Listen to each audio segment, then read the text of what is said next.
This is an amazingly rare piece of Canada that we get to place our designs on, and I really feel blessed to be a part of this project.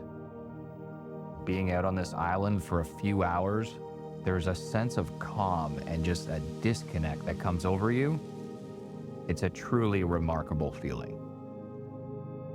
Hi everyone, this is Alex Foreshew. We are introducing a new project today. This one is on a 6-acre private island.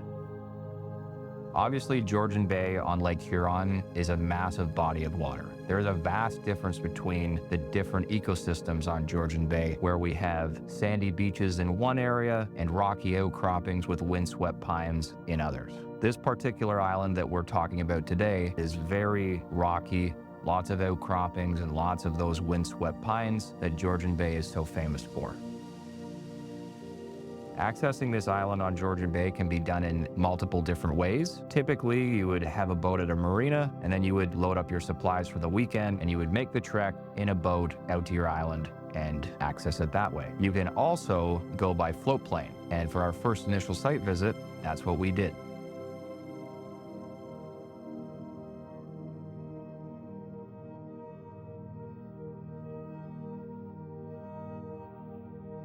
There are so many sites on Georgian Bay traveling around by boat that you will see these older style camps. There's something quaint and something cozy about them. We wanted to pull that out of Georgian Bay and bake it into this new design that we're creating. However, looking at our designs, it's a little bit elevated than a camp. Therefore, high camp.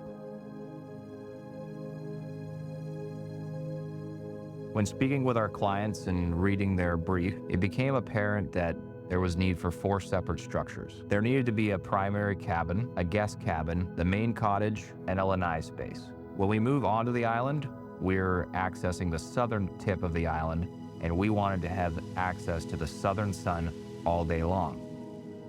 This is where we placed the lanai space. There's also an amazing feature that I'm calling the Baja Shelf, where all around in the rocky outcroppings, there's like a 3-foot deep, shallow area where you have shelter from the wind and the waves coming in, and it's truly remarkable. What a rare piece of topography that our clients are going to be able to enjoy.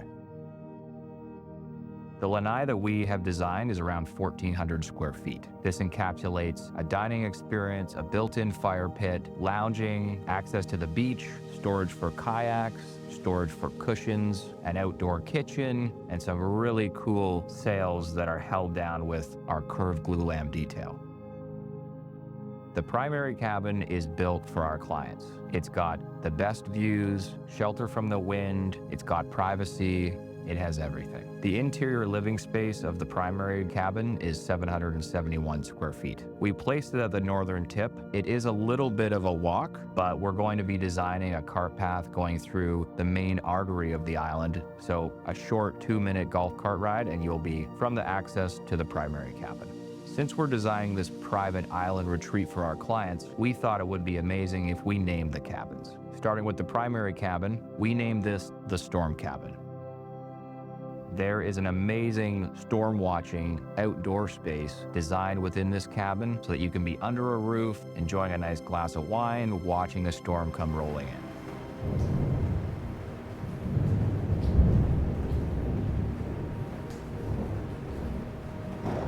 We wanted to place it at the northern tip, mainly for privacy. We placed the guest cabin just south of it. Being the guest cabin, we wanted it to be a little bit more playful for our guests, so we named it the Dip and Dive Cabin. This guest cabin is a joint design where there's 2 separate suites, but sharing a bathroom in between. You actually have to go outside the cabin to access the bathroom, and this is touching on that camp feel that we were talking about earlier. The interior space of the guest cabins are around 900 square feet.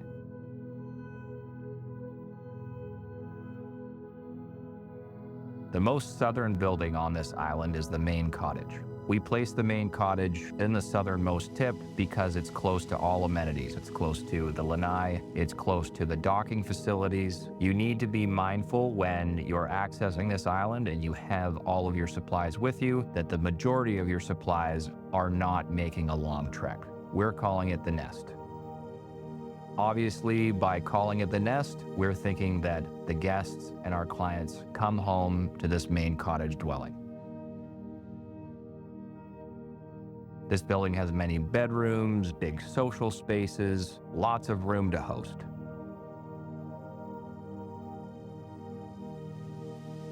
Another key aspect to designing on an island is the limited access that you have through the fall, winter, and spring months. You have to be mindful of the materiality that you incorporate into these structures. How much maintenance does it have, and will it stand the harsh weather conditions? By looking at the materiality that we've designed for High Camp, you can definitely see that we've taken this into consideration. The siding is a thermally modified pine. This will be naturally gray, and there will be zero maintenance on the siding of these buildings. The main fireplaces are a focal point of the design. We are using Core-10 paneling to create an anchor for these cabins, and these panels will weather over time and get more and more patinaed. And the best part about it, zero maintenance. We are using a standing seam metal roof with an integrated gutter system that flows out onto a rain chain, and we are actually collecting the rainwater to use as gray water in this project.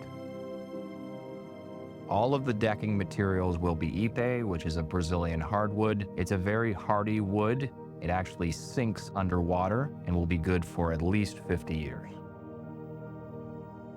Another interesting structural detail that we're incorporating into all of these cabins is using a curved structural glue lamp. As a designer, we're always wanting to try new things and incorporate new items into our designs. Glue lamp products are actually wood products that are multi-plies that have been glued together or laminated together, and they're much stronger than solid sawn pieces of timber. You will actually notice on all of these cabins, no four corners of the roofs are at the same level. We wanted to create this concave effect, almost like a collection point of all the rainwater. When looking at the private island from the water, it is an organic shape, and we're utilizing the majority of the island, so we wanted to pay homage, create an organic shape with the buildings that we're placing.